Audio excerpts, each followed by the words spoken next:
Imagine a world where you knew that you mattered and you belonged. The people cared about you because we were so darn good at listening to one another, no matter how different we are. That is what Sidewalk Talk is doing by putting listeners on sidewalks all over the world so that we can practice the art of connecting. Join me, founder and director Traci Rubel, as I interview experts on the fine art of human connection and interview some of our volunteers who've been listening on the sidewalk and even some of the folks that we've listened to. And if you want to volunteer, consider joining us at sidewalk-talk.org. Marty Cooper's a dear friend, and I love sharing dear people with you, but Marty Cooper is a San Francisco-based therapist that specializes in anxiety, depression, and lots of therapists say that, but I send Marty people all the time because he has a lens on depression that is so wise. He will definitely be publishing a book about his ideas once he finishes his dissertation. He's been a therapist for a long, long time. Get ready to geek out on the nervous system and the details of depression that I guarantee you will have never, ever heard before in this particular way. And be sure to listen all the way through to the end. His message to all of you listeners for Sidewalk Talk is so beautiful. Thank you, Marty, for being here with us. And I'm so excited to share this dear friend. And I was excited to get to talk with him. It's been a few years. Marty Cooper, therapist in San Francisco.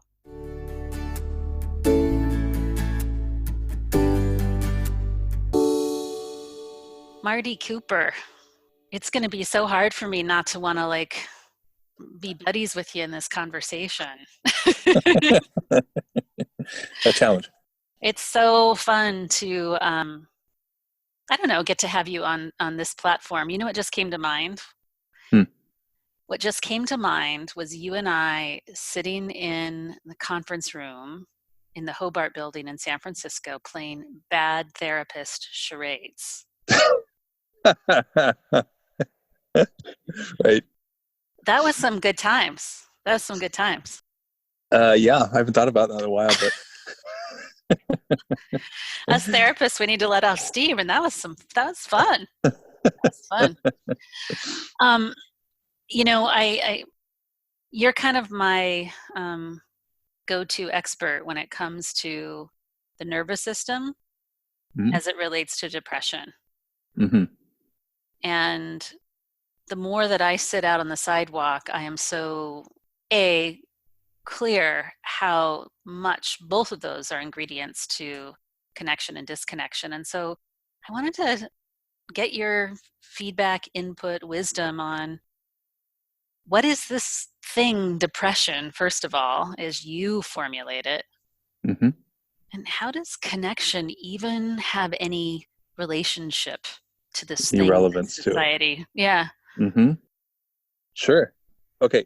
So here's my take on depression, which is, in contrast, is certainly not a phenomena that is dependent on the nervous system or the human body's chemical system or brain chemical system.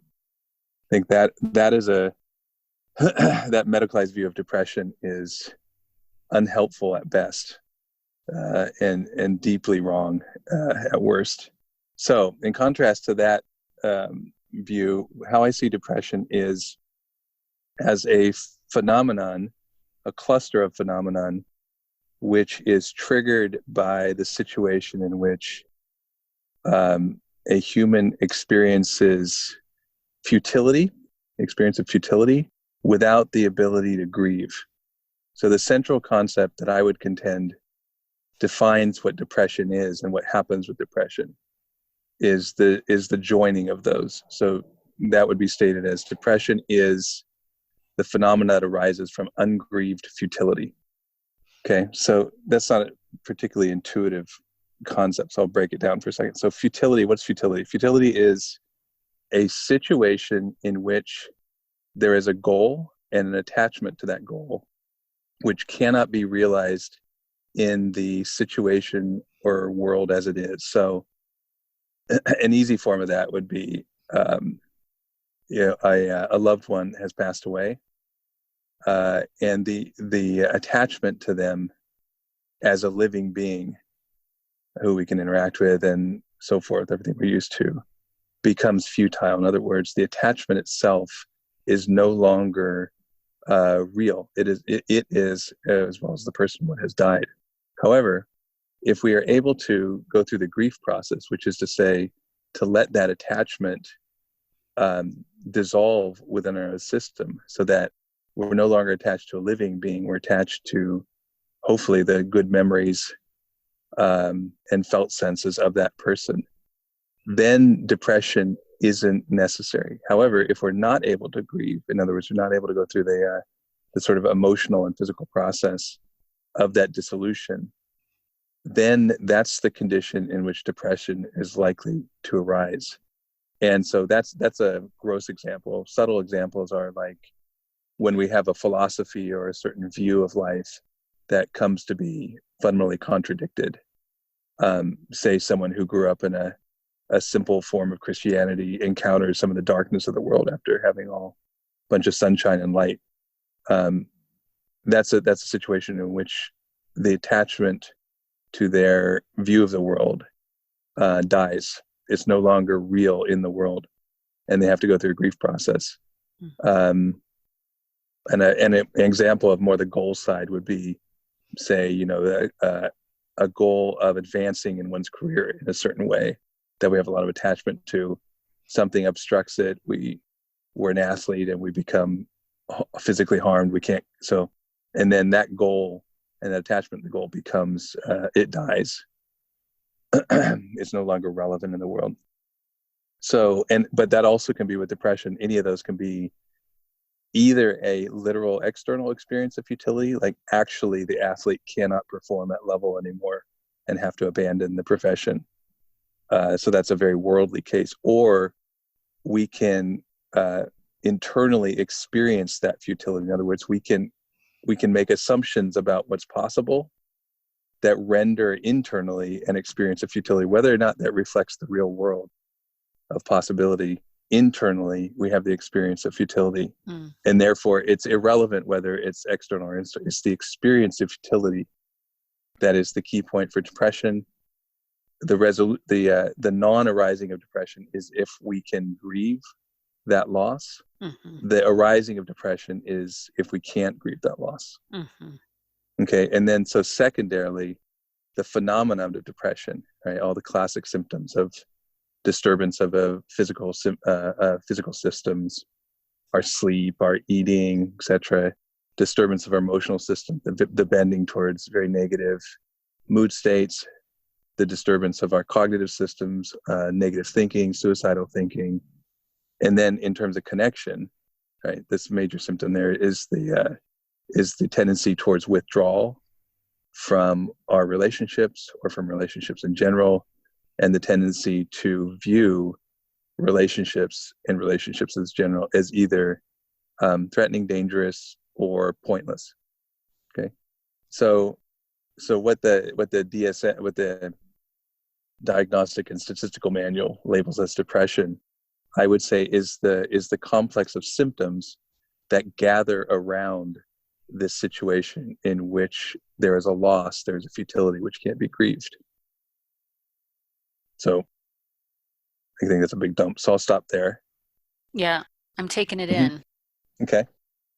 So how does what you're saying right now feel different than what you and I learned in graduate school? Like, what has led you to make this shift and come up with this definition? What is traditionally missing in the way society thinks about depression? So the big thing that's missing that I alluded to at the beginning is, or the big mistake is to think that depression itself, the dynamics and the phenomenology of it, are simply an epiphenomenon, they're essentially meaningless occurrences that arise from a derangement in the neurochemical system, which has been part of the medical model's view of depression, particularly for the last 30 years, even though it essentially was the serotonin or the brain chemical deficiencies theory essentially was debunked almost as soon as it came up. But there were a whole complex of forces, especially during the 80s, which pushed it to the fore, the pharmaceutical industry being a major one. So that view, which depending on our training, our graduate schools, was more or less emphasized. In mine, it was fairly de-emphasized, being a humanistic program, but it was still there as a bias towards depression being meaningless, but the neurochemistry being meaningful. So you treat the neurochemistry and then the depression goes away. I think that's radically wrong-headed. Because what it leaves out is the internal logic and the internal intelligence of depression itself as a regulatory mechanism and as a defense mechanism. What we didn't learn in graduate school was, one, clearly the wrongness of the medical model's view of depression, and two, a more precise and phenomenological understanding of why depression exists, where it comes from, what its intention is, and why it selects for certain experiences or for certain symptoms over others. In other words, what is the intelligence and logic of depression? That's something none of us were trained in graduate school. Right? And it leaves us both as clients, as sufferers of depression, as well as clinicians, with at least a very fuzzy model of its healing, and at worst leads us into blind alleys and cul-de-sacs. So what is its intelligence? Is it to protect us from that really intense grief? So it's the way I think about it, and it draws to some degree from evolutionary theories of depression, particularly what's called the rank theory of depression, that it's probably best thought of as an energy regulation system. So the logic there is the human body mind only has a certain amount of energy to distribute to different attachments and goals in its life. Survival being one of the main ones, but attachment being the other main one. If we don't distribute our energy properly in the survival realm, we'll die. If we don't do it in the social realm, we won't literally die initially, but we'll socially die. In other words, we'll be excluded from this system of attachments that is necessary for our functioning. And in early days, what that meant in early tribal and group, early hominid band days, what that would mean is you would get kicked out to be eaten by the lions and the hyenas, literally. So our nervous systems remember what it's like to be kicked out of a group. So both cases are survival. So the ones of us that survived to pass on our genes learned at a physiological level that it's really important how you distribute energy. We grew up in small bands, and in which survival was the primary demand. But survival in bands also includes our linkage to the other band members, because if we aren't linked, we will be either forgotten about or kicked out, and then it's off to the hyenas and the lions.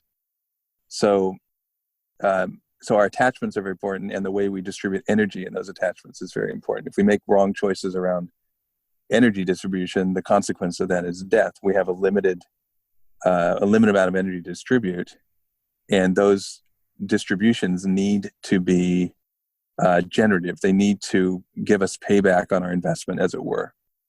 So depression is that which arises from a situation of ungrieved futility. Okay, so that depends on our attachment to goals and others. Essentially, our attachment to people is a kind of goal. I want something from them. I want to be attached to them, so forth. So all of those require energy. Okay, which so distributing energy towards an attachment, towards a professional goal or towards a person is not the issue for depression. The problem is what happens when that that attachment and that distribution of energy doesn't give us anything back.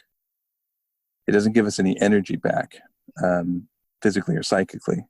So in that situation, depression looks at that and says, okay, look, you're going to pay a bunch of energy towards this goal and you're not going to get anything back. Well, that's no more tenable in a corporation than it is in a particular human.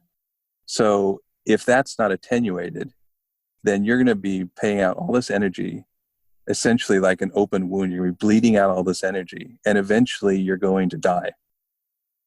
So depression is this system, or this monitoring system that apparently grew up to look for this situation.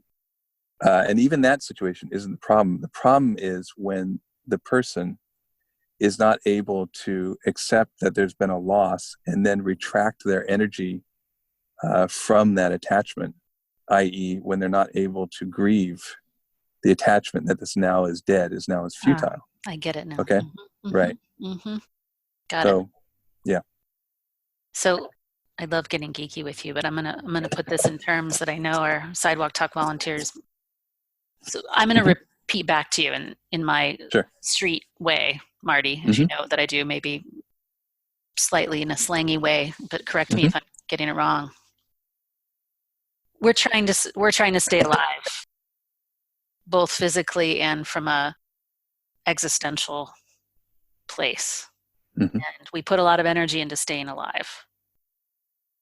But sometimes things that we put energy into don't pan out.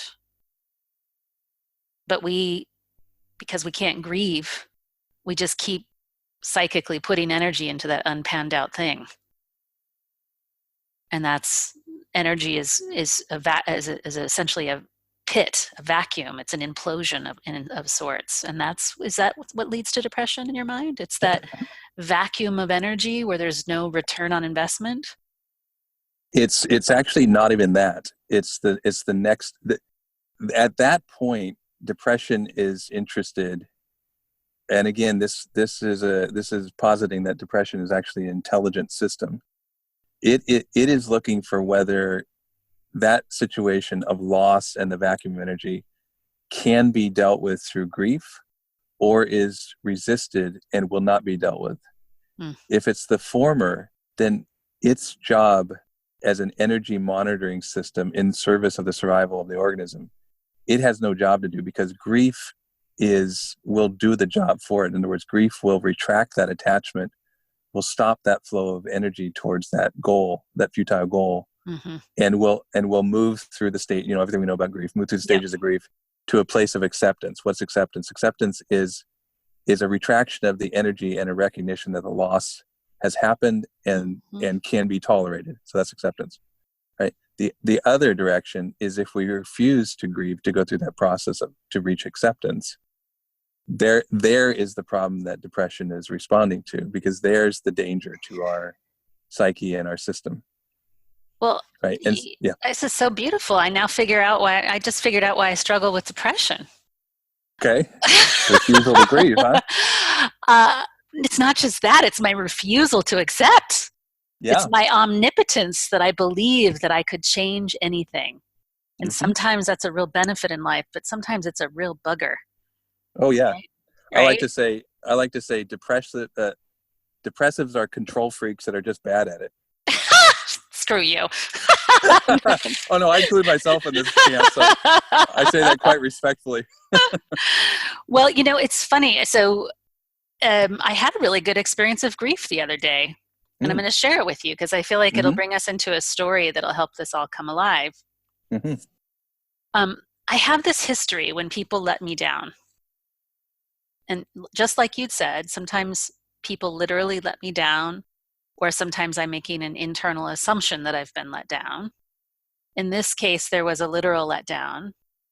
And my refusal to grieve, that which was not on offer, led me to which and anxiety, which often links to depression, where I was bouncing back and forth between it was my fault that this person let me down versus it's their fault that they let me down. And that obsessive thinking going from anger to fear and and using internal family systems, which is kind of the lens that I look through. I'm like, there is a firefighter here and a protector really trying to, you know, go banter back and forth to not feel something. Mm-hmm. And then I To went not feel something. Mm-hmm. to not feel something. And Mm-hmm. then I went right into the heartache of, Mm-hmm. oh, A, could link it back to something from a much younger time that was really amplifying the pain because it was ungrieved grief from way back when. Mm-hmm. But then also feeling it in present tense that I am really sad to lose this relationship because this particular letdown wasn't going to, I knew from my own integral standpoint, wasn't going to be recoverable. Mm-hmm. And then I just cried and had a Mm-hmm. really good, long, sad, no longer caught in what a jerk or I'm terrible, but just like, it is so painful when some relationships must end. Mm-hmm. So there's particularly the last thing you said just there, and then with the internal family systems work, and the overarching framework you want to hold around connection. Something that happens in depression is that we fall into a state in which, not literally usually, but certainly internally, we feel isolated and alone. Mm. And just there, the last thing you said was, gosh, I just blanked on it, but there's a sense of like internal connectedness open up. Mm-hmm. And you realize like the internal relationships of these parts. Mm-hmm.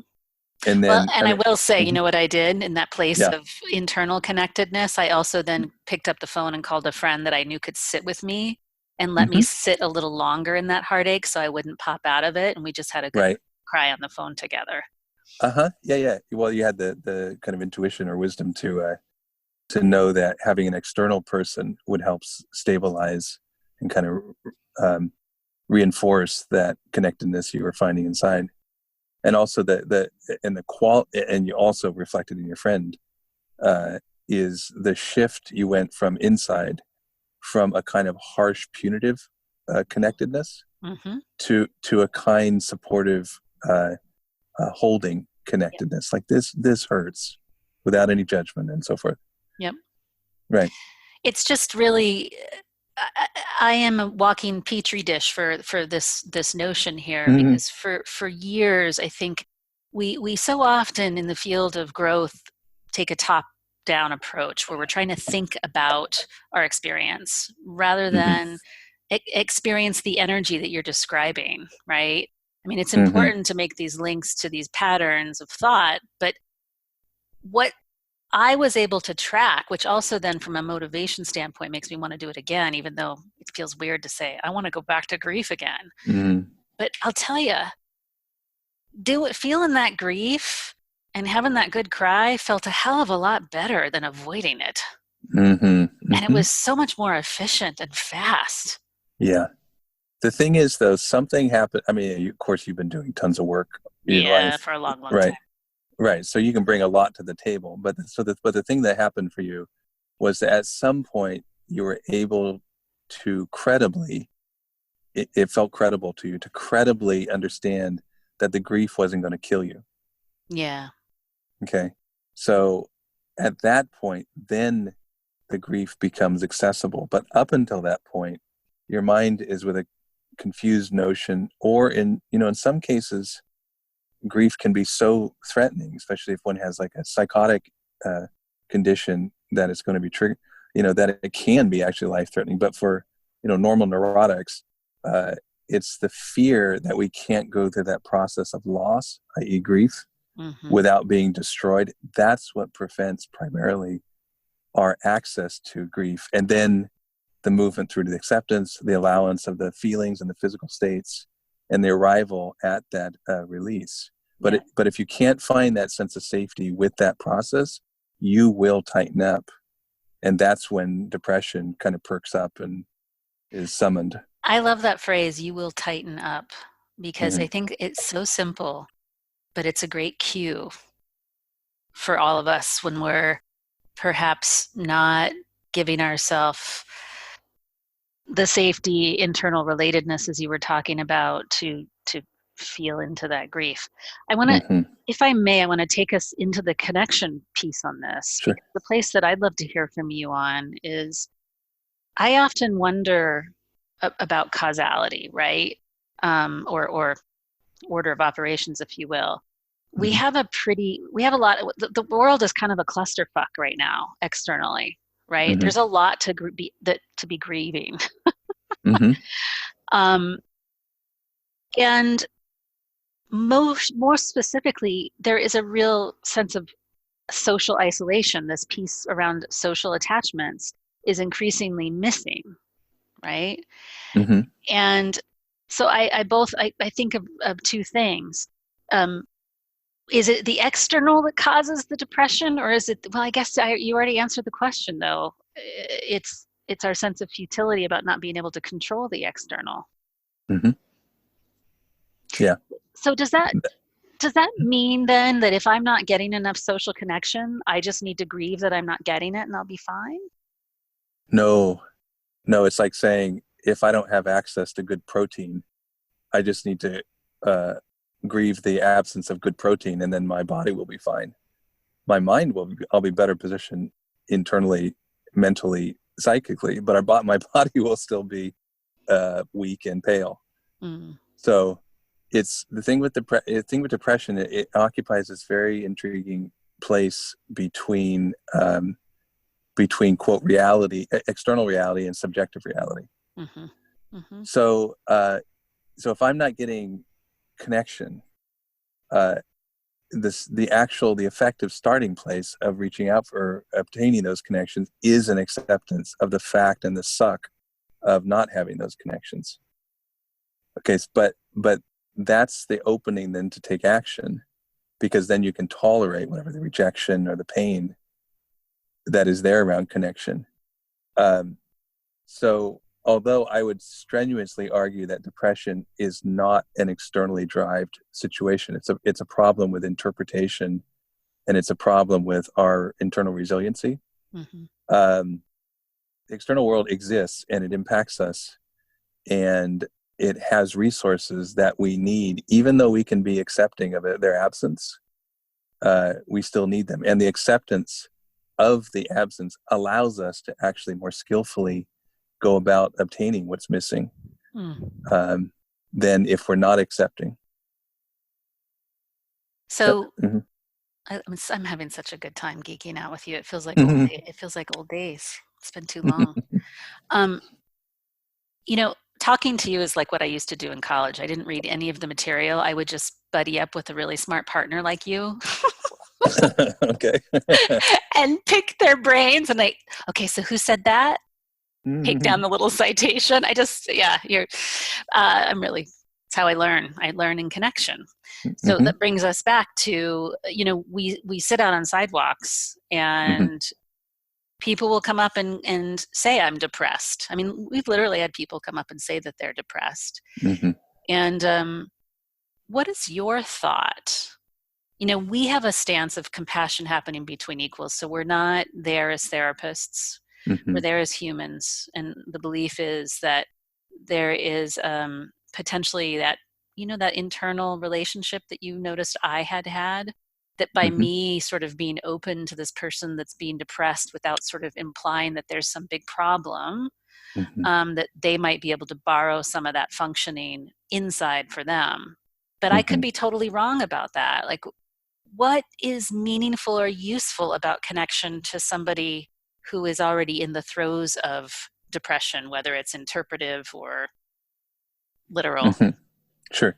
Um, so one way to think about it maybe is like we're never. Oh, here's some more geekiness. We're never in an objective reality. Right. We're always participating in constructing the reality, and you can check this by like closing your eyes and think about the world. Okay, Right. when we think about the world, we're not viewing it, we're not hearing it, we're not directly interacting with it and getting new information through that interaction. We are looking at the gestalt, the synthetic model of how we interpret the world. And that's really important because the world can be full of possibility. It can be full of possibility for connection.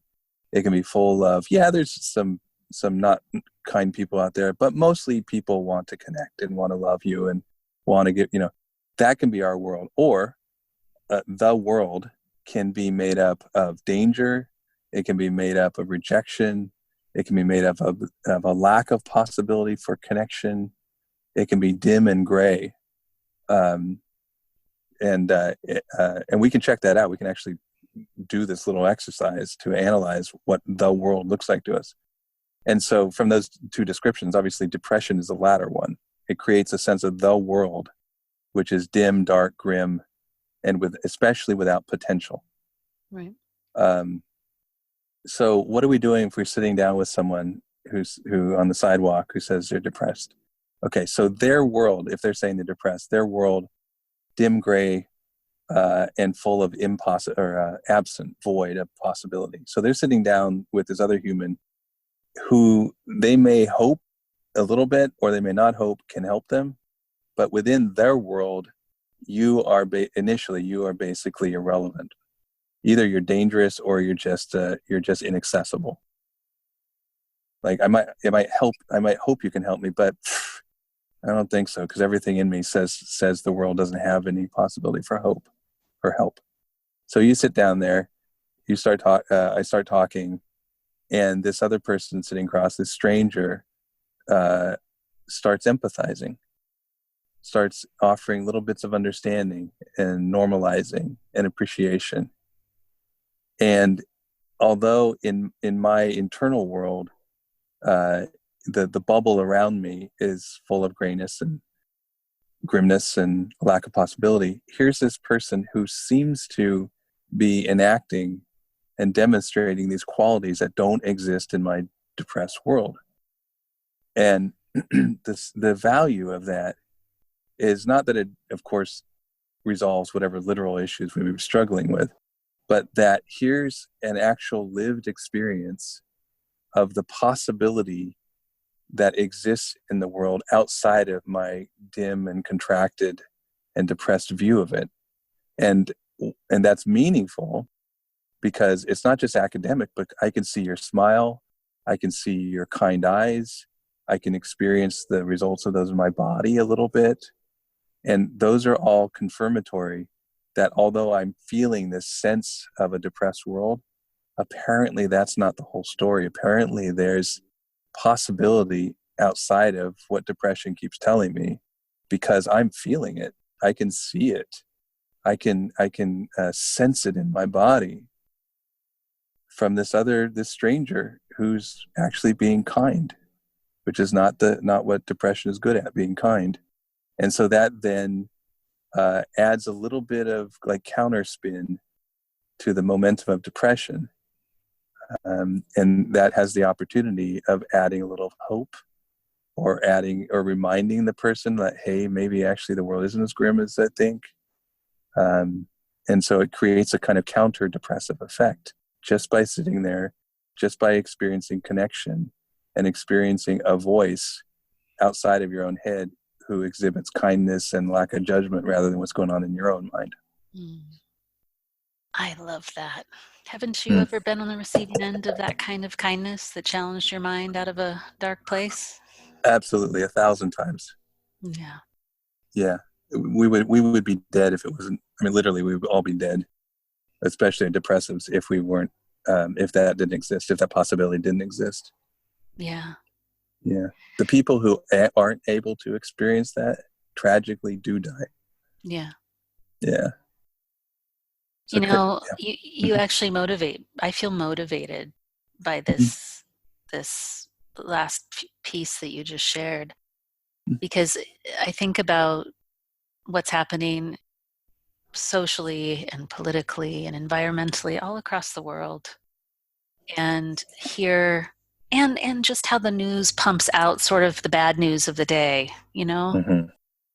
and it made me a little more excited that, yeah, we set intentions whenever we sit down on the sidewalk. And for the last 6 months, the only intention I ever set is I just want to be a fireball of love on this sidewalk. Mm, mm-hmm. And I think that that's what we do, is that we're not, like, that you made me realize there's meaning in being a fireball of love out there on the sidewalk. Mm-hmm. Mm-hmm.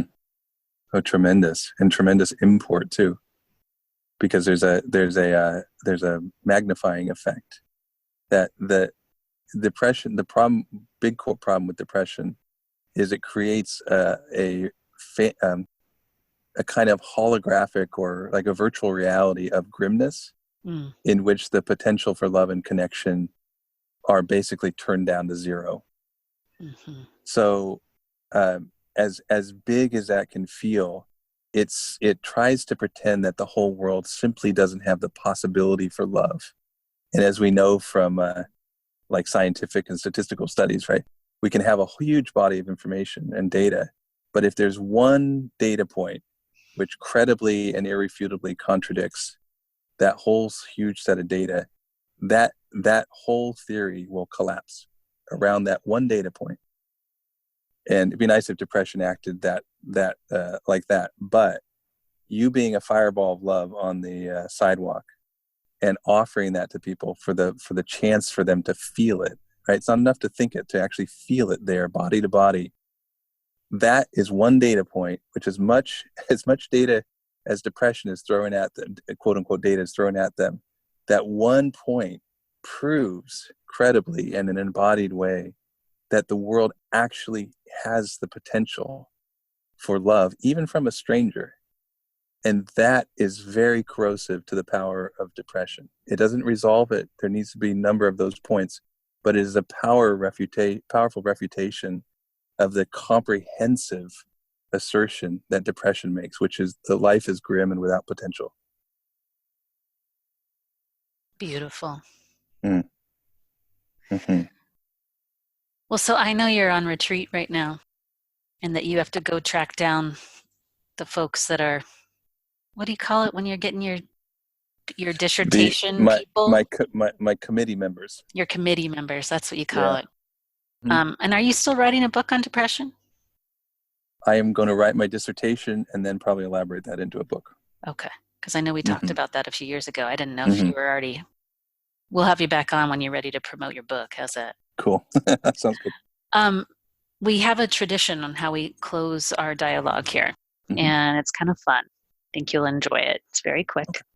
Mm-hmm. I get out of the way and turn over the mic to you to Mm-hmm. speak directly to. So this podcast gets emailed out directly to all 7,500 Sidewalk Talk volunteers. Mm-hmm. And I think they listen to the whole podcast now just because they like to hear this last bit that you're ready to do. Okay. But what wish or words of wisdom would you speak directly to them? Mm. The work you are doing has an effect on the world which is objective, but which you can never know specifically. So as you're doing your work on the sidewalk, kind of the grungy street level, literally reality of your work, hold in your hearts and minds the faith and trust that what you're doing is not only meaningful, but every interaction you have that communicates love and hope has a multiplying effect in the people you're working with, both as something that multiplies within their systems and something that multiplies in literally every interaction they have, from a slightly or not so slightly changed view of themselves and view of the world. So whatever work you do to situate yourself as a loving, receptive being there on the sidewalk with all these strangers is having a multiplying effect in them and in every interaction they have. And so your work is deeply meaningful and deeply important and deeply affecting of the world at this personal level, and then at more complicated levels that you probably will never be able to know. Hmm. Hmm. Mm.